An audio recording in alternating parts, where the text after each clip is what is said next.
Oke, selamat pagi teman-teman. Pada kesempatan kali ini, saya akan membahas terkait transformasi hubungan internasional dalam era digital.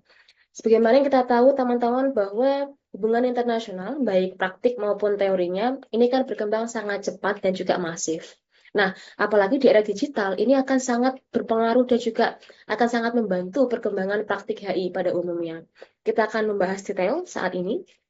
Nah, teman-teman, sebagaimana kita tahu ya bahwa perkembangan IT itu sangat cepat sehingga dia mempengaruhi banyak bidang, termasuk dalam praktik hubungan internasional. Kita akan membahas dalam berbagai sesi dan juga berbagai perspektif ya. Yang pertama, kita akan membahas bagaimana perkembangan teknologi berpengaruh pada diplomasi. Nah, teman-teman, sebagaimana kita tahu bahwa teknologi itu kan berkembang sangat cepat ya, sehingga ini juga bisa untuk berpengaruh pada perkembangan terkait bagaimana aktor internasional berkomunikasi dan juga berinteraksi. Aktor di sini bisa termasuk aktor negara dan juga aktor non-negara. Kemudian, perkembangan teknologi juga berdampak pada perkembangan cara berdiplomasi. Pada awalnya, diplomasi itu kan dilakukan secara tradisional, dalam arti para aktor ini bertemu face to face untuk membicarakan suatu hal, untuk menegosiasikan suatu hal. Namun, setelah perkembangan IT, perkembangan teknologi, diplomasi dilakukan bukan hanya dengan cara tradisional, namun dengan cara digital, dengan menggunakan teknologi internet ya. Misalnya, mungkin dengan pertemuan tatap muka di dunia maya, mungkin dengan chatting di grup WhatsApp, atau mungkin di bidang-bidang yang lain juga sangat bisa ya teman-teman. Nah, kemudian ternyata ketika teknologi semakin berkembang, ternyata juga efeknya adalah terkait perubahan paradigma. Dalam arti, bisa tadi terkait bentuk diplomasi, dari awalnya tradisional, face-to-face ketemu, menjadi diplomasi modern, bertemu melalui media maya. Nah, kemudian perubahan kedua adalah dari perubahan aktor. Awalnya, ketika diplomasi tradisional, ini memang lebih masif terkait peran aktor negara. Namun, ketika sudah muncul dan juga berkembang era digital terkait teknologi yang semakin cepat ini, aktor negara itu memang masih menjadi kunci ya untuk berdiplomasi. Namun sekarang peran aktor non-negara itu juga sudah mengambil peran yang cukup signifikan.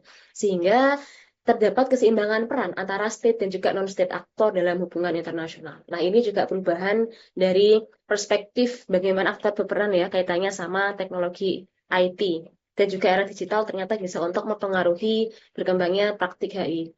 Nah, dan juga teman-teman, perubahan paradigma terkait isu HI kaitannya sama IT juga terjadi karena kita tahu bahwa sekarang sebagian besar masyarakat itu memiliki media sosial ataupun media yang lain ya, itu bisa gampang diakses oleh masyarakat.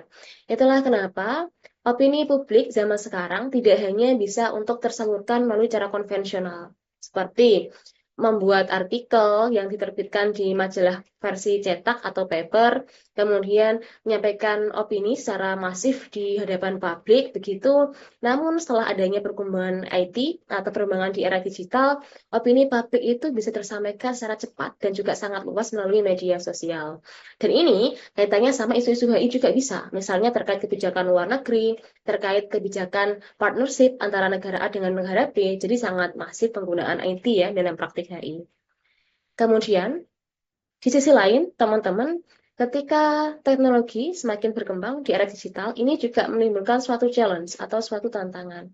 Dalam arti tantangannya tentu di bidang teknologi ya, kaitannya sama HI, karena memang kita membahas bagaimana era digital mempengaruhi perkembangan praktik HI.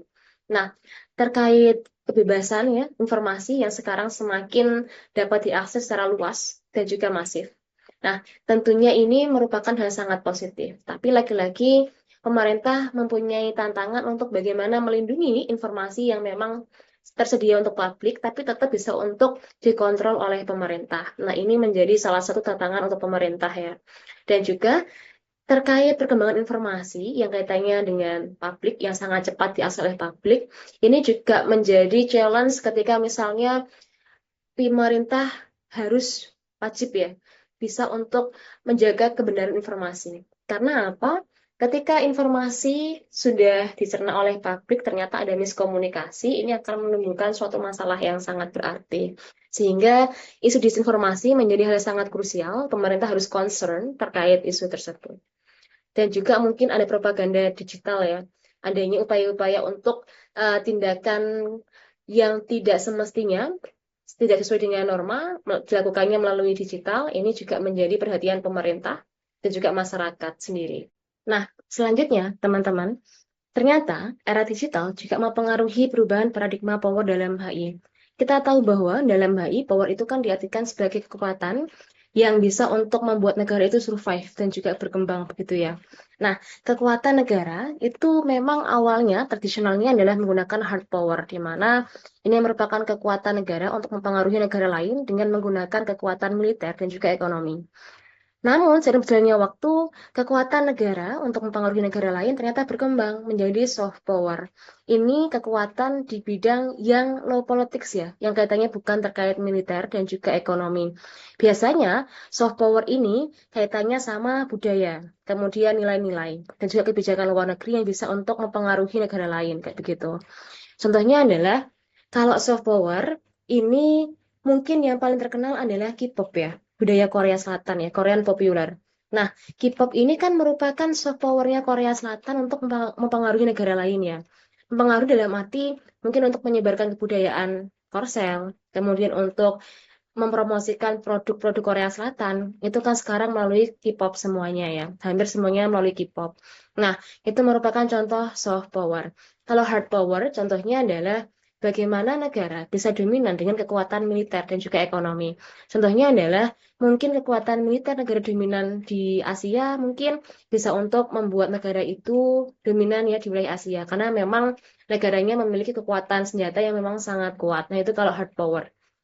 Nah, lagi-lagi teman-teman, era digital itu merubah yang namanya power ya. Ada kekuatan baru namanya adalah soft power, smart power, mohon maaf. Nah, ketika smart power, maka mengkombinasikan antara hard power dan juga soft power.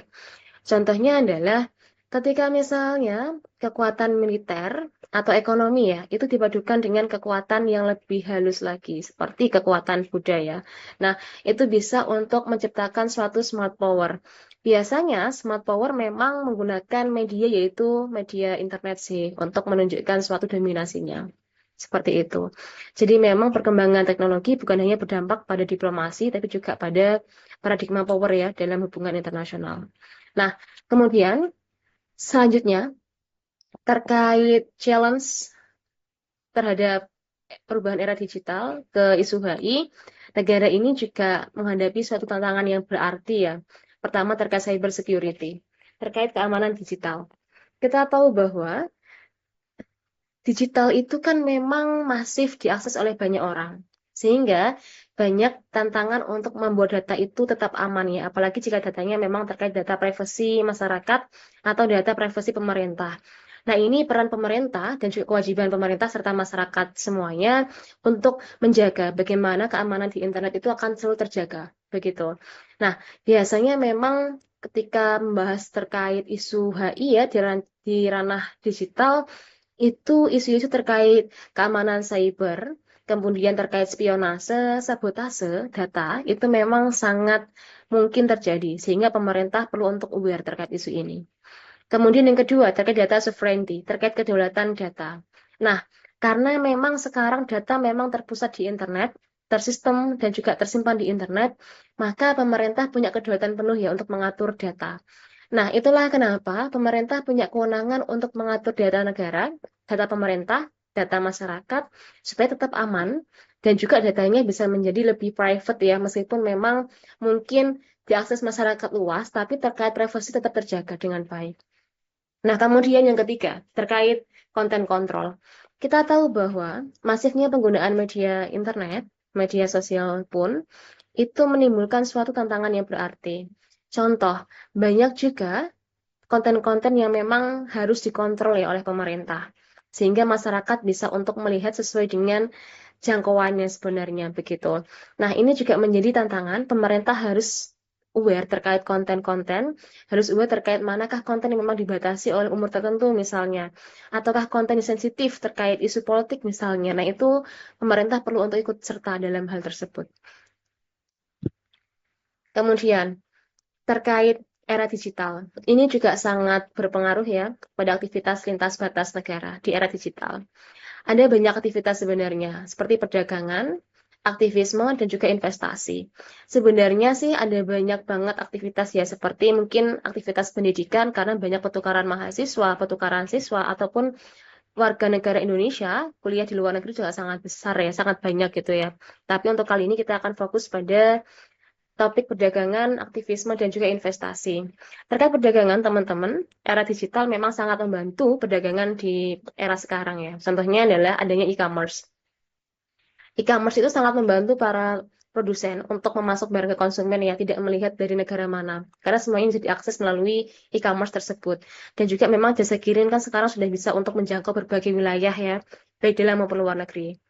Nah, kemudian skema ekspor dan juga impor itu juga terbantu dengan masifnya teknologi informasi. Sehingga memang aktivitas trading sangat terbantu terkait adanya IT yang memang terbantunya bukan hanya untuk di ranah domestik tapi juga di ranah internasional.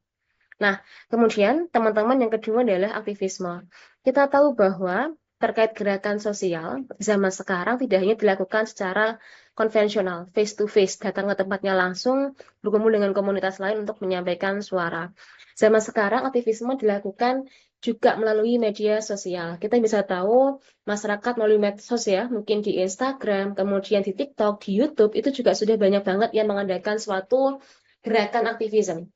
Contohnya adalah ketika sekarang lagi masif peperangan antara Israel dan juga Palestina, banyak sudah aktivisme dari berbagai negara yang memang mengajak kita untuk aware terkait korban warga sipil di kedua negara tersebut.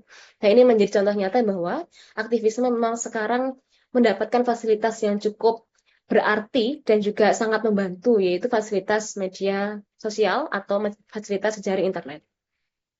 Kemudian yang ketiga investasi. Kita tahu bahwa zaman sekarang era digital, investasi itu juga tidak hanya dapat dilakukan di instansi dalam negeri ya, tapi juga dapat di instansi luar negeri sekalipun. Dalam arti investor itu bisa untuk menaruh uangnya di berbagai wilayah, tidak melihat negara. Yang penting dia bisa untuk mengakses informasi terkait investor tersebut, investasi tersebut sehingga bisa untuk menanamkan modal dengan cepat, tidak melihat batas wilayah, karena semuanya terfasilitasi dengan adanya internet. Kemudian teman-teman, ternyata akses digital yang seharusnya sudah masif bisa diakses oleh semua kalangan, faktanya adalah masih belum bisa diakses oleh semua kalangan. Sehingga bisa menimbulkan suatu jurang pemisah yang sangat kentara ya. Mulai dari akses internet yang terbatas, kemudian kesenjangan pendidikan dan juga partisipasi politik. Itulah kenapa ini merupakan PR bersama antara masyarakat dan juga pemerintah. Bagaimana caranya supaya kesenjangan ini tiada gitu ya. Nah, kemudian caranya bagaimana? Bisa dengan berbagai hal ya, mulai dari kolaborasi yang mungkin saja kolaborasi ini bisa untuk level nasional maupun bilateral ataupun malah justru yang universal ya atau internasional gitu. Itu sangat mungkin bisa untuk menghapuskan kesenjangan terkait akses internet. Kemudian bisa juga pemerintah itu harus menciptakan inovasi terkait bagaimana supaya masyarakat bisa untuk mengakses semua akses internet gitu ya. Dan juga dari masyarakat sendiri memang harus aware terkait kita perlu untuk melek IT begitu. Sehingga masalah-masalah terkait akses digital menjadi hal yang sudah diminimalisir gitu. Ya akhirnya bisa untuk semuanya paham internet yang nantinya bisa berpartisipasi ya dalam ranah lokal maupun ranah global begitu. Sekian teman-teman untuk diskusi dan juga pembahasan kali ini. Kita ketemu lagi di lain waktu. Terima kasih dan juga salam.